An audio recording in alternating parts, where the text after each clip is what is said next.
Akala mo madaling patayin si Alice? Hintayin mong makita mo kung ano ang mangyayari kapag tama ang build, spell, paggamit ng skills niya. Sa game na to, ipapakita ko kung paano ko ginagamit si Alice para maging sobrang sakit at mahirap patayin sa team fight. Para sa battle spell natin, flicker ang gamit natin.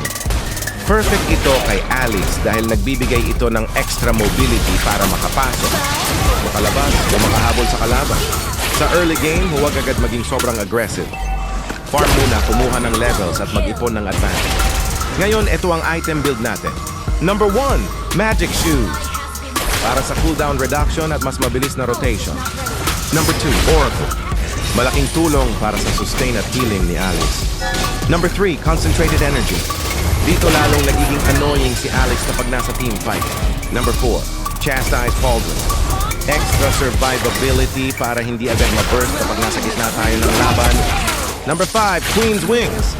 Kapag mababa na ang HP natin, malaking tulong ito para makasurvive at makapagpatuloy sa fight. At last, number 6, Glowing Wand. Para dagdag damage at mas consistent na pressure sa kalaban. Pero kahit gaano kaganda ang build, kung mali ang positioning mo, wala rin. Gamitin mo ang first skill para makapwesto. Huwag kang basta-basta susukot. Hintayin mong gamitin muna ng kalaban ang kanilang escape skills. Then saka ka pumasok. Okay, tingnan natin to. May dalawang kalaban to.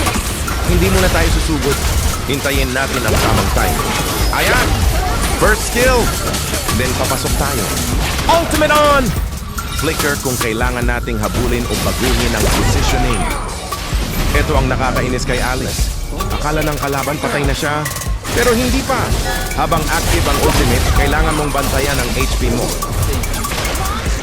Keep moving, keep dealing damage, at huwag kang tatayo lang sa isang lugar. Dahil kapag tama ang timing, kayang-kaya mong manatili sa gitna ng team fight.